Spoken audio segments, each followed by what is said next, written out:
नमस्कार दोस्तों, आज की इस वीडियो में हम बात करेंगे बीए प्रोग्राम के सेमेस्टर की इकोनॉमिक्स के सेकेंड यूनिट के सेकंड पार्ट की, जिसमें हम आर्थिक कारकों के बारे में चर्चा करेंगे जो हमारे आर्थिक विकास को अनार्थिक कारकों के बारे में चर्चा करेंगे जो हमारे आर्थिक विकास को प्रभावित करते हैं। पहला इसमें आर्थिक कारक है सामाजिक तत्व। तो इसमें आपको पता होगा एक देश का जो आर्थिक विकास होता है वो इस बात पर निर्भर करता है कि वहाँ का जो लोगों का सामाजिक मूल्य है वो क्या है। उत्पादन की नई तकनीक है, उनको अपनाने के लिए लोग कितना आगे आने की कोशिश कर सकते हैं, कितना तत्पर हैं उसको अपनाने के लिए। अतः आर्थिक विकास सामान्य लोगों के मन में, उनकी आदतों में, सोच एवं दृष्टिकोण में निहित होता है। तो रिचर्ड टी गीले के अनुसार आर्थिक विकास कोई यांत्रिक क्रिया नहीं है, वह विविध कारकों को जोड़ देना मात्र नहीं है। आखिरकार यह एक मानवीय प्रयास है और किसी भी मानवीय प्रयास की की तरह इसका परिणाम भी इस बात पर निर्भर करेगा कि लोगों का कौशल, प्रशिक्षण, दृष्टिकोण या रवैया क्या है इसके प्रति। तो ये है हमारा सामाजिक तत्व। राजनीतिक घटक की बात करें तो इसमें राजनीतिक घटक भी प्रभावित करता है आर्थिक विकास को। ये देश में शांति, सुरक्षा तथा राजनीतिक स्थायित्व हो सकता है। जैसे कि आप जानते हैं कि जिन देशों में युद्ध होते रहते हैं या गृह युद्ध होते रहते हैं या युद्ध की स्थिति बनी रहती है, वहाँ का जो आर्थिक विकास है उसे बहुत परेशानी होती है, जिसके कारण से वहाँ का आर्थिक विकास बहुत धीमी गति से हो रहा होता है या रुका हुआ होता है और वह देश पिछड़ जाता है। थर्ड है इसमें शिक्षा का प्रसार एवं तकनीकी ज्ञान। आर्थिक विकास के अनार्थिक घटकों में शिक्षा का प्रसार काफ़ी महत्वपूर्ण घटक है, जिससे लोगों का पिछड़ापन कम होता है। जितनी ज़्यादा शिक्षा होगी उतना ज़्यादा लोग व्यावसायिक गतिशीलता को बढ़ावा देंगे, उनमें व्यावसायिक गतिशीलता बढ़ेगी, उत्पादकता में वृद्धि कर पाएंगे वो, और जो नई तकनीकी आएंगी उसको बढ़ाएंगे वो और अपनाएंगे भी। जैसे कि यहाँ पे अमर्त्य सेन के अनुसार मानव पूंजी में निवेश से आर्थिक विकास में तेज़ी होती है। तो अमर्त्य सेन जो इकोनॉमिक्स थे, अर्थशास्त्री थे, एक उन्होंने ये बातें कही थी। भ्रष्टाचार से मुक्ति भी आर्थिक विकास को बढ़ावा देता है। जब तक सरकार तंत्र भ्रष्ट है और उस समय तक लोकतंत्रीय प्रणाली में संपन्न पूंजीपति व्यापारी तथा अन्य लोग विभिन्न प्रकार से अपने व्यक्तिगत हित में राष्ट्रीय साधनों का प्रयोग करेंगे। क्योंकि आपने भी कई बार देखा जो भ्रष्ट नेता ये सब होते हैं वो राष्ट्रीय साधनों का प्रयोग अपने हितों के लिए करते हैं। जो आवास होते हैं उनका दुरुपयोग भी कई बार किया जाता है। भ्रष्ट समाज में योजनाओं पर होने वाले व्यय का एक भाग तो सरकारी अफसर और दूसरे कर्मचारी हड़प कर जाते हैं। सरकार गलत लोगों को लाइसेंस देती है। करों की चोरी में करदाताओं के साथ सरकारी अफसर मिले रहते हैं। इस प्रकार के वातावरण में आर्थिक विकास की गति अधिक तेज़ नहीं हो सकती। पांचवा है अंतर्राष्ट्रीय परिस्थितियाँ। आर्थिक समृद्धि के लिए ज़रूरी है कि अंतर्राष्ट्रीय परिस्थितियाँ अनुकूल संसार के सभी देशों में राजनीतिक शांति और स्थिरता हो, पड़ोसी देशों से संबंध अच्छे और विदेशी पूंजी प्रवाह तथा विदेशी व्यापार की संभावनाएं अधिक हो। तो आपने देखा होगा कि भारत किस प्रकार से अपने पड़ोसी देशों के साथ संबंध अच्छे बनाए रखे रहता है। विदेशी से जो पूंजी प्रवाह होता है हमारा, जिसे हम फॉरेन डायरेक्ट FDI भी बोलते हैं, फॉरेन डायरेक्ट इन्वेस्टमेंट, उसका भी इसमें अंतर्राष्ट्रीय परिस्थितियों का प्रभाव पड़ता है।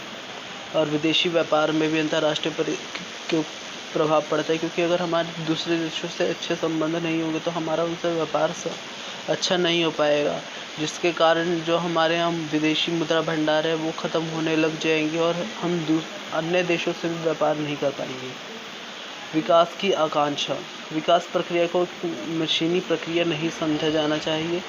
किसी भी देश में आर्थिक विकास की प्रक्रिया की गति से उस देश के लोगों के विकास के लिए आकांक्षा पर निर्भर करता है, क्योंकि अगर लोगों के मन में आकांक्षा ही नहीं है विकास करने की तो वे आर्थिक विकास की प्रक्रिया को तेज़ नहीं कर पाएंगे। यदि ये चेतना का स्तर नीचा है और जनसाधारण ने गरीबी को अपना भाग्य मान लिया तो आर्थिक विकास की अधिक संभावना नहीं होगी। रिचर्ड गिल के अनुसार आर्थिक विकास कोई यांत्रिक प्रक्रिया नहीं, यह विविध कारकों को जोड़ देना मात्र भी नहीं है। आखिरकार यह भी एक मानवीय प्रयास है और किसी भी मानवीय प्रयास की तरह इसका परिणाम भी इस बात पर निर्भर करेगा कि लोगों का कौशल और प्रशिक्षण दृष्टिकोण तथा रवैया क्या है।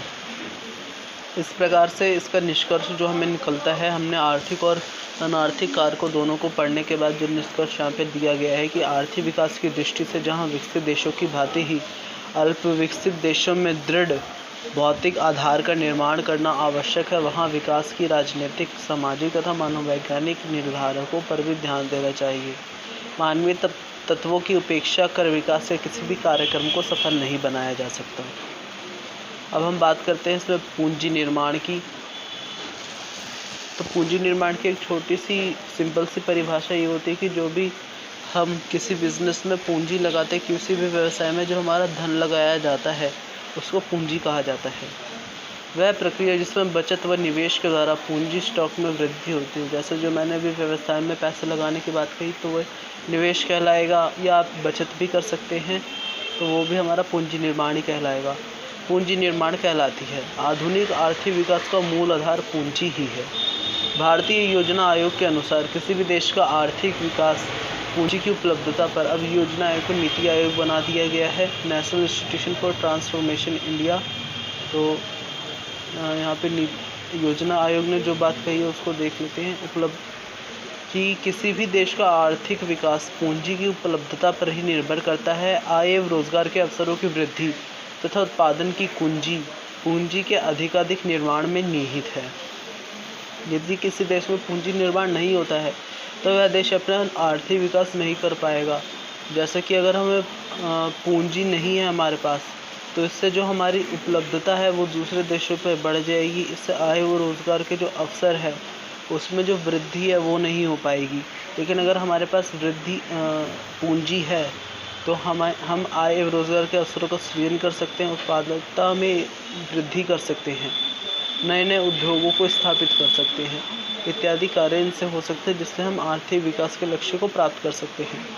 इस प्रकार यदि पूंजी निर्माण धीमी गति से होता है तो आर्थिक विकास भी धीमी गति से होता है। पूंजी निर्माण से अर्थ बचत करने एवं उस बचत को उद्योगों में विनियोजित करने से है।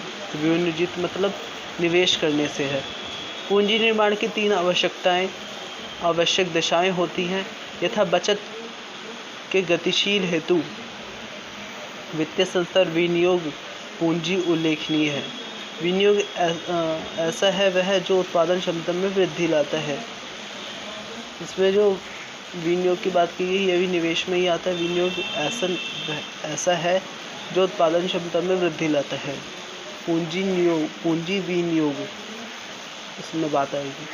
पूंजी अनुपात उत्पादन अनुपात के बारे में इसमें बताया जा रखा है। उत्पादन अनुपात से अर्थ है उत्पादन की एक इकाई के लिए पूंजी की कितनी इकाइयाँ आवश्यक लगी है। इतनी को दूसरे शब्दों में इस प्रकार भी कह सकते हैं कि उपलब्ध पूंजी का निवेश करने पर कितना उत्पादन हुआ है तो या किस दर से वृद्धि हो रही, तो यही बस इसमें निकालना पड़ता है। जैसे कि यदि 5000 की पूंजी विनियोजित कर मतलब निवेश करके हमने उत्पादन 1000 के बराबर किया है तो पूंजी का अनुपात 5:00 कहलाएगा। पूंजी उत्पाद कुल पूंजी और उसके अपॉन में रखेंगे कुल उत्पादन को, और इससे हमारा पूंजी उत्पाद अनुपात निकल जाएगा। तो इससे हमें क्या क्या बातें पता चलती है। जिस देश में यह अनुपात जितना कम होगा वह देश उतना ही अधिक आर्थिक विकास कर सकेगा। पूंजी अनुपात 2 प्रकार के होते हैं, औसत पूंजी अनुपात, औसत पूंजी उत्पाद अनुपात, और दूसरा है वृद्धिमान पूंजी उत्पाद अनुपात।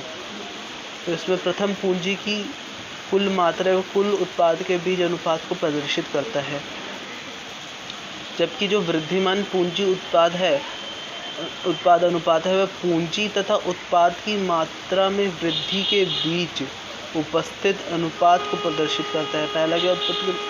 पहला क्या प्रदर्शित करता है, हमें कुल मात्रा एवं कुल उत्पाद के बीच क्या अनुपात है, और दूसरा हमें उनके बीच में जो अंतर है, जो वृद्धि है या फिर जो कमी है उसको प्रदर्शित करता है। अब इसमें आगे जो बातें कही जा रखी है वो लिखनी है कि चिरस्थायी उपभोक्ता वस्तु में अधिक निवेश ICOR को कम करता है। परंतु कृषि, लघु उद्योगों और गैर स्थायी उपभोक्ता वस्तुओं में निवेश ICOR को कम करता है। इसके अतिरिक्त निवेश के प्रयोग की कुशलता भी ICOR पर भी निर्भर करती है। आर्थिक विकास में पूंजी निर्माण का महत्व, इम्पोर्टेंस ऑफ कैपिटल, इसमें ये बातें कही जा रही। तो पूंजी की आर्थिक विकास में पूंजी निर्माण का क्या महत्व होता है? बहुत बड़ा महत्व होता है, क्योंकि अगर पूंजी निर्माण नहीं होगा तो देश में आर्थिक विकास नहीं हो पाएगा। पूंजी उत्पादन की प्रक्रिया में मनुष्य निर्मित साधन अतः इसकी पूर्ति मानव प्रयासों द्वारा बढ़ाई जा सकती है, बस इसकी गुणवत्ता में सुधार लाया जा सकता है। इस अर्थ में पूंजी उत्पादन के अन्य साधनों से भिन्न हो जाती है, जिनकी पूर्ति को आसानी से बदला जाना संभव नहीं होता। जब पूंजी निर्माण की एक उच्च दर को प्राप्त किया जाता है, तब पूंजी वस्तुओं के स्टॉक तथा मशीन, यंत्र व उपकरण, संयंत्र इत्यादि के स्टॉक में वृद्धि होती है। इससे अर्थव्यवस्था अधिक उत्पादन करने में समर्थ होता है तथा राष्ट्रीय आय व रोजगार बढ़ता है। केयर एंड क्रॉस ने अपने अध्ययन the place of capital in economic progress में लिखा है कि आर्थिक विकास में पूंजी का योगदान अतिरिक्त पूंजी परिसंपत्तियों के सृजन तक ही सीमित नहीं है। यह 3 विभिन्न प्रक्रियाओं में समाहित है। पूंजी निर्माण पूंजी की अधिकता उत्पादन की नवीनतम विधियों को प्रस्तावित करती है। इससे उत्पादन तो बढ़ता ही है, साथ ही उत्पादन की जो लागत होती है उसमें कमी होती है। दूसरा है पूंजी संचय, मतलब पूंजी में बचत की जो स्थिति होती है उससे आर्थिक विकास का एक सामान्य लक्षण है। इसके अधीन उत्पादन की संरचना में फैलाव व विविधीकरण संभव होता है। हम इस बार बात करेंगे अलग चीज़ की। यह प्रक्रिया निम्न दशाओं के अंतर्गत संभव बनती है। औद्योगिकीकरण का बढ़ना, उद्योगों के मध्य संतुलन में परिवर्तन जिससे पूंजी अतिरिक्त मांग उद्योगों के मध्य संतुलन में परिवर्तन जिससे पूंजी हेतु अतिरिक्त मांग उत्पन्न होती है। बाजार का विस्तार होना जो जनसंख्या में होने वाली वृद्धि से संबंधित है। व्यापार की क्षति का अनुकूल होना और अतिरिक्त प्राकृतिक संसाधनों की खोज। अगर हम अतिरिक्त प्राकृतिक संसाधनों की खोज करते हैं तो इससे भी पूंजी निर्माण में वृद्धि होती है, हम उससे व्यापार कर सकते हैं। व्यापार की क्षति का अनुकूल होना, बाजार का विस्तार होना या जनसंख्या में होने वाली वृद्धि से भी पूंजी निर्माण में अधिकता होती है। औद्योगिकीकरण का बढ़ने से भी होती है। उद्योगों के मध्य संतुलन में परिवर्तन जिससे पूंजी हेतु अतिरिक्त मांग उत्पन्न होती है, इसके कारण भी पूंजी निर्माण की प्रक्रिया में वृद्धि होती है। तकनीकी प्रगति को संभव बनाने के लिए अतिरिक्त पूंजी की आवश्यकता होती है। आर्थिक विकास के सिद्धांतों में पूंजी के महत्व पर काफ़ी प्रकाश डाला गया है तथा इसे एक महत्वपूर्ण कारक बताया गया है। रॉगनर नॉर्कसे ने स्पष्ट किया है कि अविकसित देशों में निर्धनता के विषम दुष्चक्र को पूंजी निर्माण की सहायता से खंडित किया जा सकता है। इन देशों में आय के निम्न स्तर के कारण मांग, उत्पादन, आय व विनियोग अल्प होते हैं। प्रोफेसर पॉल एल्बर्ट ने कहा है कि विनियोग हेतु यदि घरेलू बचतें अपर्याप्त है तो यह आर्थिक विकास हेतु बाधा का कार्य करेंगी। यह देखा गया है कि विश्व में आर्थिक विकास की ऊंची दरें प्राप्त करने में वह देश सफल रहे हैं जो उत्पादन हेतु विनियोग का निर्धारित अनुपात सापेक्षिक रूप से उच्च रहा है। विकासशील देशों की सबसे बड़ी आवश्यकता प्रति पूंजी व्यक्ति की मात्रा में होने वाली वृद्धि की है। आर्थर लेविस के अनुसार इन देशों में तीव्र आर्थिक विकास तीव्र पूंजी निर्माण द्वारा संभव है, जिसमें पूंजी के साथ ज्ञान एवं कुशलता को भी शामिल किया गया है। आर्थर लेविस ने पूंजी निर्माण को आर्थिक विकास की केंद्रीय समस्या कहा है। इसमें अलग अलग विचारकों के अलग अलग तर्क इसमें आते हैं। जैसे आर्थर लेविस ने पूंजी निर्माण को आर्थिक विकास की केंद्रीय समस्या कहा है। जैसे कि इसमें बताया जाए, अगर पूंजी निर्माण नहीं होगा तो पूंजी निर्माण क्योंकि आर्थिक विकास के केंद्र में ही रहता है, अगर पूंजी निर्माण नहीं होगा तो आर्थिक विकास नहीं हो पाएगा। इसमें विकासशील देशों के बारे में बताया जा रखा है। लेविस के अनुसार आर्थिक विकास की केंद्रीय समस्या उस प्रक्रिया को समझना है जिसके अनुरूप एक समुदाय जो अपनी आय का 4 से 5% बचत व विनियोग यानी कि निवेश कर रहा है, अपनी अर्थव्यवस्था को ऐसे बदल देते हैं जहाँ स्वैच्छिक बचतें राष्ट्रीय आय की 12 से 15% उससे अधिक हो जाती है।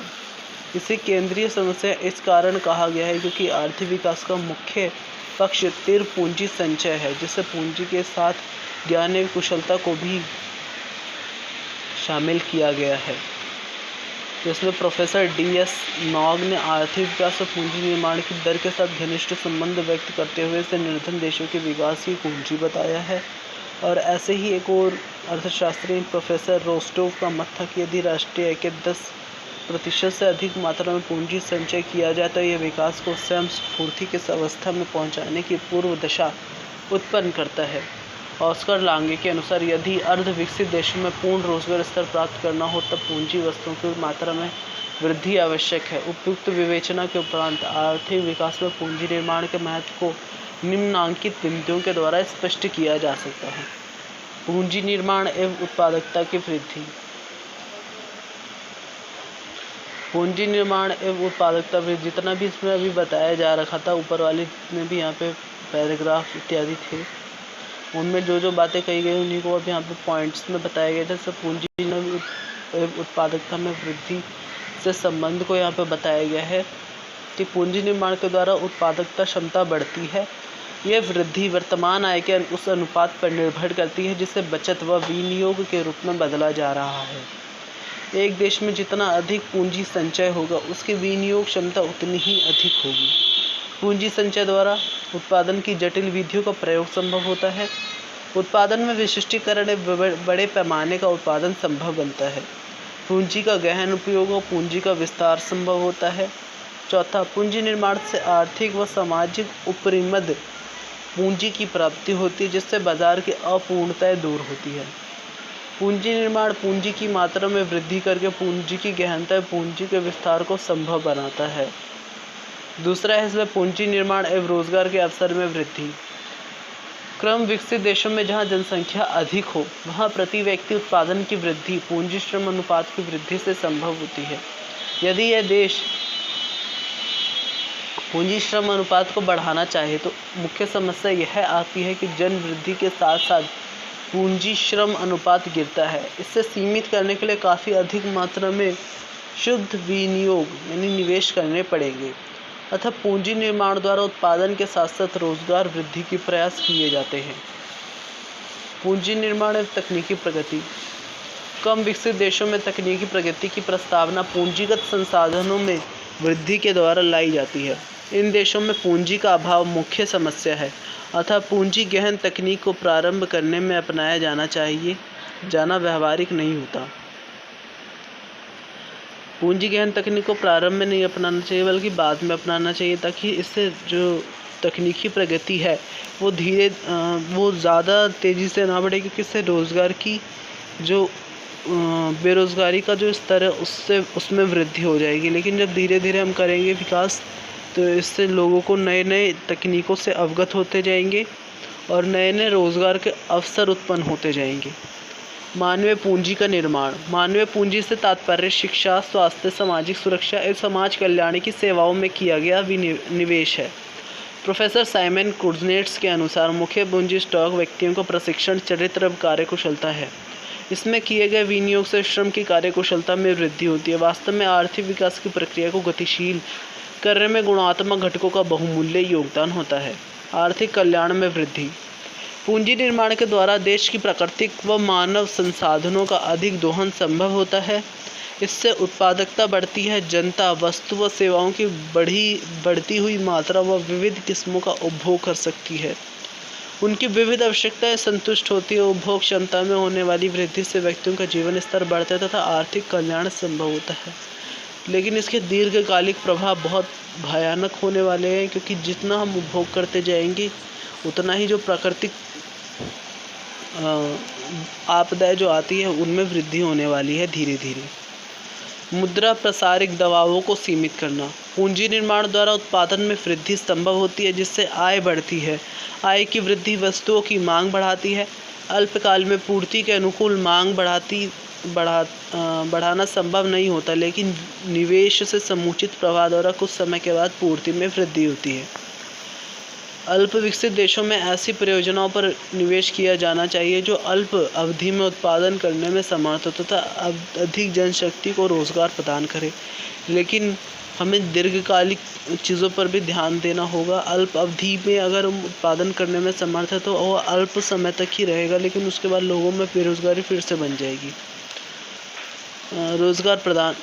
तो जैसे इसमें बताया जा रहा है कि ऐसी परियोजनाओं को हमें निवेश करना चाहिए अल्प विकसित देशों में, जिससे अल्प अवधि में उत्पादन करने में समर्थ हो तथा अधिक जनशक्ति को इससे रोजगार मिले। इससे मुद्रा प्रसारिक दबाव उत्पन्न नहीं होता है व अर्थव्यवस्था में आंतरिक स्थायित्व संभव होता है। 7वां पॉइंट, भुगतान संतुलन के असमायोजन का निराकरण। कम विकसित देश प्राय भुगतान संतुलन के असामय से पीड़ित रहते हैं। इसका कारण निर्यातों के सापेक्ष आयात का अधिक होना है। भुगतान संतुलन समायोजन।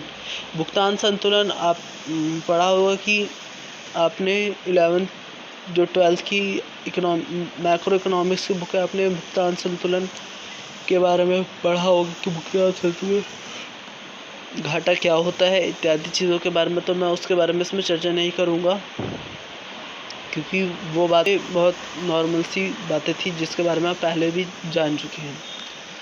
दूसरी ओर आयात प्रतिस्थापन उद्योगों की स्थापना के द्वारा निर्मित व अर्धनिर्मित वस्तुओं के आयात में कमी की जानी संभव होती है। पूंजी गहन व पूंजी विस्तार तकनीक के प्रयोग द्वारा उत्पादन में यथेष्ट वृद्धि संभव बनती है। संक्षेप में पूंजी निर्माण विकास की प्रक्रिया में दोहरी भूमिका का निर्वाह करता है। पहला, अर्थव्यवस्था में प्रभावों मांग बढ़ाना और दूसरा, उत्पादन क्षमता का सृजन करना। इस कारण अर्धविकसित देशों की जटिल समस्याओं के निराकरण के लिए पूंजी निर्माण सर्वाधिक महत्व रखता है। तो इसमें यही समीक्षा बताई जा रखी है, कई इसमें बातें बताई गई हैं, इसे भी हम एक बार देख लेते हैं। तो हालांकि हमारा पूरा चैप्टर ख़त्म हो चुका है। पूंजी आर्थिक वृद्धि की दरों में उल्लेखनीय वृद्धि करती है, परंतु यह विकास का एकमात्र निर्धारक नहीं है। रॉगनर नॉर्गसे के अनुसार आर्थिक विकास का मानवीय संसाधनों, सामाजिक दृष्टिकोणों, राजनीतिक दशाओं व ऐतिहासिक घटनाओं के साथ गहरा संबंध है। विकास के लिए पूंजी आवश्यक है, परंतु एकमात्र कारक ये नहीं है।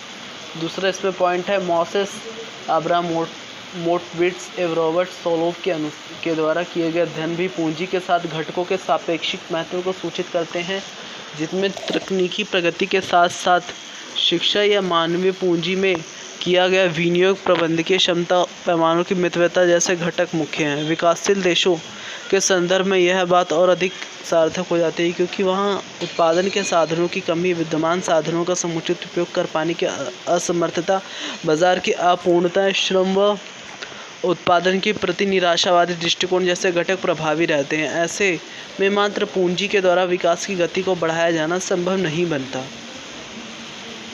इसमें मानवीय पूंजी निर्माण का अर्थ बताया जा रखा है कि मानवीय पूंजी निर्माण का अर्थ ऐसे लोगों की प्राप्ति है या उनकी संख्या में वृद्धि है जिनके पास निपुणताएं हो, शिक्षा हो, अनुभव हो तथा जो देश के आर्थिक और राजनीतिक विकास के लिए महत्व रखते हैं।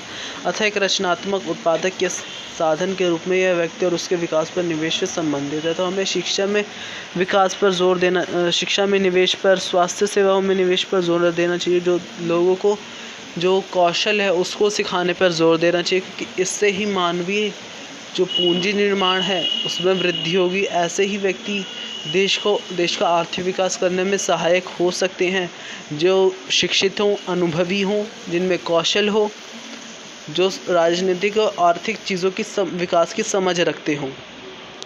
स्वास्थ्य सुविधाएं और सेवाएं जिनमें जीवन की प्रत्याशित आयु, शक्ति, सहन शक्ति, बल और लोगों की ओजस्वता को प्रभावित करने वाली सभी वह सम्मिलित हैं। नौकरी के दौरान प्रशिक्षण जिसमें व्यवस्थित फर्मों द्वारा पुरानी किस्म की प्रशिक्षुता सम्मिलित है। प्राथमिक, द्वितीयक और उच्च स्तर पर औपचारिक व्यवस्थित शिक्षा वयस्कों के लिए शिक्षा कार्यक्रम जो फर्मों द्वारा व्यवस्थित नहीं किए जाते, जिनमें प्रसारण कार्यक्रम भी सम्मिलित है।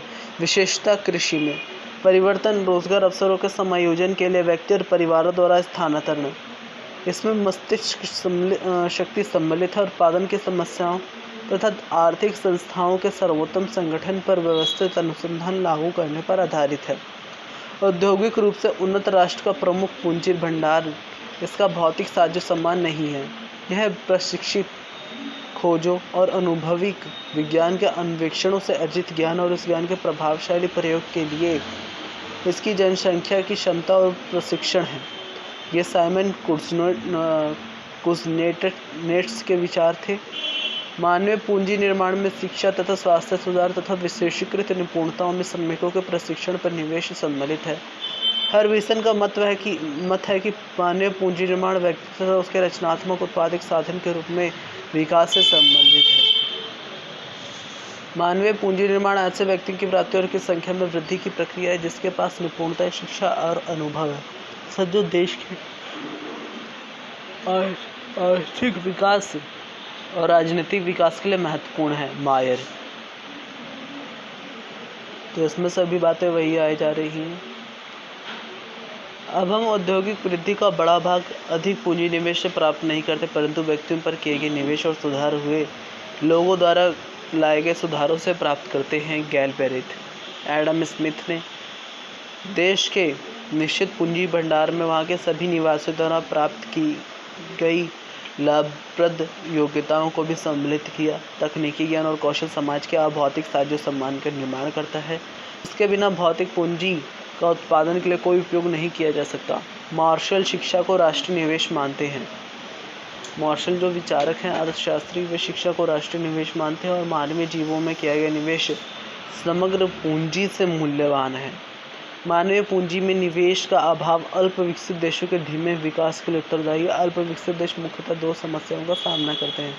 वहाँ औद्योगिक क्षेत्र के आवश्यक महत्वपूर्ण निपुणताओं का अभाव होता है तथा अतिरिक्त श्रम शक्ति होती है। अतिरिक्त श्रम शक्ति का अस्तित्व महत्वपूर्ण निपुणताओं के प्रभाव के कारण होता है। अतः मानवीय पूंजी निर्माण इन समस्याओं के समाधान का लक्ष्य रखता है।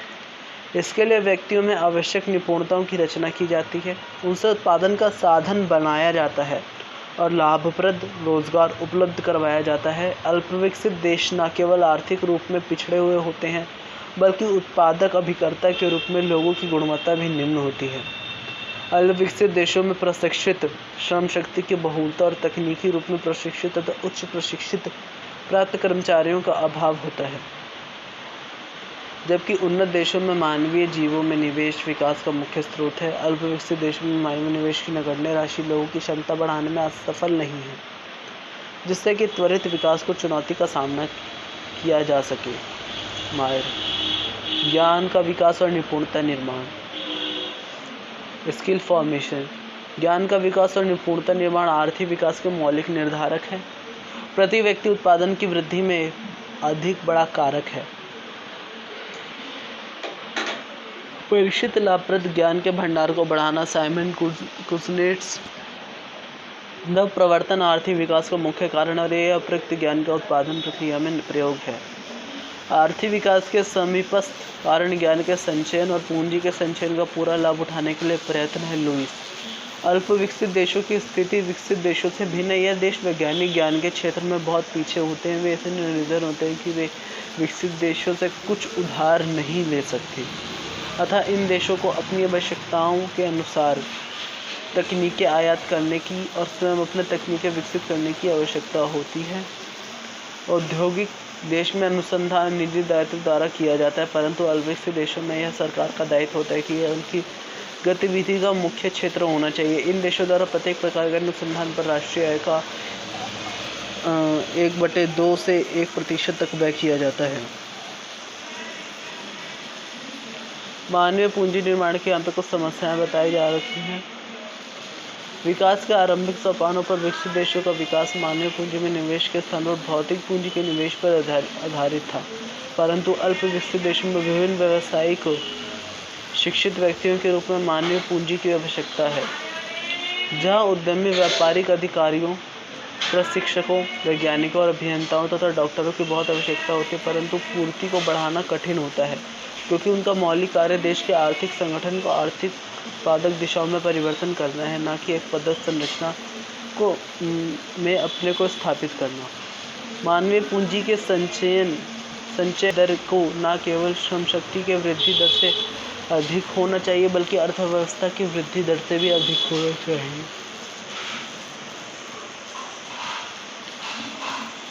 राष्ट्रीय आय में वार्षिक वृद्धि की तुलना में मानवीय पूंजी में वार्षिक वृद्धि का अनुपात 3:1 की भांति बड़ा होना चाहिए, अथवा उन देशों में भी बड़ा होना चाहिए जहाँ विदेशी नागरिकों को विकासशील देशों के नागरिकों द्वारा प्रस्थापित करना है। परंतु अल्प विकसित देशों द्वारा विकास के विभिन्न सोपानों पर वांछित मानव पूंजी के विभिन्न विकासों पर खोजने का कोई लाभ नहीं है। अधिकांश अल्प विकसित देश शिक्षा का स्तर सुधारने में असफल रहते हैं।